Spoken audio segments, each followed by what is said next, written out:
cukup gerah dengan khotbah-khotbah pengampunan yang enggak berdasarkan analisa, observasi yang kuat, eksperimen yang benar gitu ya. Jadi kalau ada teman-teman yang terluka, disakiti, depresi, dilecehkan, ditipu, kita dengan keponya tuh bilang, lu harus mengampuni. Kalau lu nggak mengampuni, lu dosa. Bapak di surga juga nggak mau mengampuni lu, gitu kan? Lu gak bakal selamat. Terus dengan quote-quote spesial mereka tuh, pengampunan adalah awal dari pemulihan. Waduh, sesat banget tuh. Itu kalau menurut saya nggak fair ya teman-teman ya. Mereka yang lagi momen disakiti, terluka begitu, yang notabene itu adalah korban, kok malah Anda jadikan lagi tersangka gitu kan. Wah, itu jahat dan keji banget teman-teman. Mereka biasanya kan tuh pakai ayat tuh di Matius 6 ayat 15 kan. Tetapi jikalau kamu tidak mengampuni orang, Bapamu juga tidak akan mengampuni kesalahanmu. Sama di Markus 11 ayat 25. Isinya juga sama, kalau nggak mengampuni Bapak nggak akan, kalau Bapak juga nggak akan mengampuni kesalahan kita. Tapi kalau kita mau selidiki lagi di Matius ini sebenarnya lagi bicara tentang hal berdoa supaya kita tuh nggak kayak orang-orang munafik gitu yang berdoa di pinggir-pinggir jalan gitu kan. Kita harus menutup pintu kita secara privasi. Jadi bukan buat nora-noraan gitu kan. Kalau di Markus itu kan bicaranya tentang peneguhan iman. Doa itu biar kita nggak terhalang, kita juga harus mengampuni gitu kan. Sehingga ketika berkata kepada gunung ini beranjak, maka akan beranjak. Jadi sebenarnya kalau ayat ini digabungkan kan, dikombinasikan, ini kan lagi bicara tentang satu beban supaya doa kita itu nggak terhalang oleh karena ada beban di hati kita. Supaya kita juga nggak jadi orang yang munafik. Seperti contohnya kan kalau kita paling gampang itu suami istri ya, yang mungkin dia pelayanan gitu ya.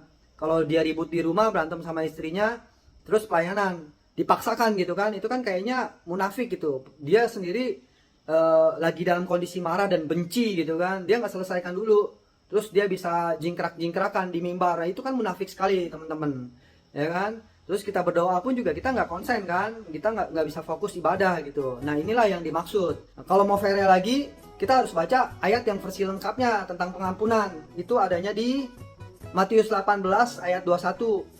Jadi ini ceritanya tentang Petrus yang bertanya, berapa kali harus mengampuni saudaranya? 7 kali. Tuhan bilang 77 kali. Karena ingin melengkapi lebih detail, Tuhan berikan lagi analogi tentang seorang raja dan hambanya yang berutang 10.000 talenta. Teman-teman bisa cek di Google, 1 talenta itu berapa dinar. Anggap standar itu 1 hari 1 dinar, berarti dia tuh hasil perkaliannya itu kurang lebih dia berutang 1.600 hari atau 164.000 tahun gitu ya. 144.000 tahun gitu dia harus utang, makanya dia harus dijual beserta anak dan istrinya. Nah, dia merengek-rengek kan, dia memohon pengampunan sama tuannya itu. Tuannya iba, tuannya bebaskan dia dari utang itu, dilunasin semuanya. Tapi dia punya temennya utang dia cuma 100 dinar, perbandingannya jauh banget. Dia tangkap, dia cekek, dia jeblosin ke penjara. Nah, temennya si yang di penjara ini sedih kan, dia cerita ke tuannya itu, dia laporin, tuannya marah, dipanggil lah dia. Gue udah lunasin seluruh utang lu, kok lu gak mengasihani temenmu, itu kan seperti aku mengasihani kamu gitu kan. Dipanggil lah gojonya dijagain, pokoknya dia gak boleh bebas sebelum utangnya lunas. Nah, terus ditegesin lagi di ayat terakhirnya, baru Tuhan bilang, maka Bapakku yang di surga akan berbuat demikian juga terhadap kamu apabila kamu masing-masing tidak mengampuni saudaramu dengan segenap hatimu. Nah, kalau kita perhatikan ayat ini secara keseluruhan, nggak cuma tentang konsekuensi kalau kita nggak mengampuni aja. Di situ Tuhan ceritakan tentang adanya kebaikan dari si Tuan Raja. Ini kan sebenarnya kan lagi menganalogikan Tuhan Yesus sendiri, menganalogikan Allah sendiri. Manusia yang dulu kita tuh Adam dan Hawa jatuh dalam dosa dan harus binasa. Nggak ada value, nggak ada harta, nggak ada jasa, nggak ada nilai apapun yang bisa digantikan gitu, bisa menggantikan nyawa kita. Tapi Tuhan berikan Yesus Kristus sebagai penebusannya.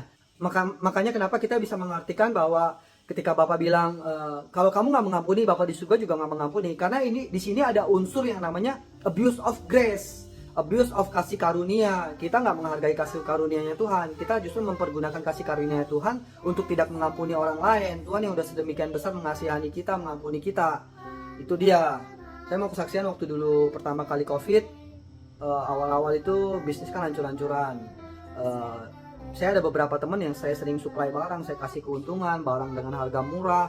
Terus kalau dia ada masalah saya pernah bantu juga. akhirnya mereka malah tipu saya gitu. Itu kecewa sekali, sakit sekali gitu. Kita nggak sangka ya, teman yang udah tahunan gitu kan. Dan ini nggak cuma satu, itu ada sekitar 7-8 teman begitu semua gitu.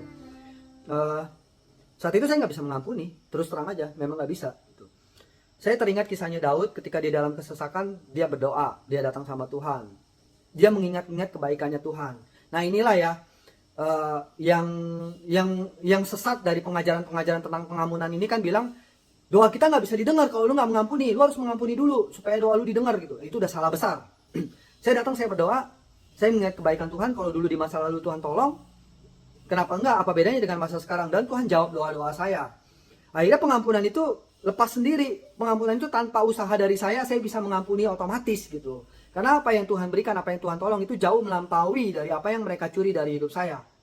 Jadi teman-teman jangan salah kasih obat kalau ada teman yang lagi terluka dan disakiti. Seseorang yang dilukai dan disakiti itu prioritasnya bukan pengampunan, tapi pemulihan diri. Kita justru sebagai anak-anak Tuhan, ketika teman kita dalam kesusahan gitu, kita nggak tekan dia, tapi kita hadir menjadi penghibur, hadir menjadi wujud kasihnya Allah buat mereka. Bahkan kalau bisa kita tolong gitu kan. Bukannya malah menghakimi, bukannya malah mendosa-dosakan mereka. Itu udah jahat banget. Bahkan kalau kita perhatikan, Tuhan itu nggak berhenti di kayu salib. Dia berikan juga janji-janjinya yang selalu ditepati. Dia berikan kita Roh Kudusnya. Artinya tuh, dia nggak berhenti di kayu salib. Dia ada juga di masa sekarang dan juga selalu ada di masa depan. Matius 11 ayat 28 bilang, marilah kepadaku semua yang letih lesu dan berbeban berat. Aku akan memberikan kelegaan kepadamu. Pikul aku yang kupasang dan belajarlah padaku. Karena aku lemah lembut dan rendah hati. Dan jiwamu akan mendapat ketenangan. Jadi jangan sampai terbalik lagi. Pemulihan adalah awal dari pengampunan. Teman-teman yang datang terluka, ayo justru kita hadirkan Kristus dalam kehidupan mereka. Sehingga mereka bisa dipulihkan. Dan otomatis pengampunan itu bisa mereka berikan. So teman-teman, sound the ship. Let's speak it out.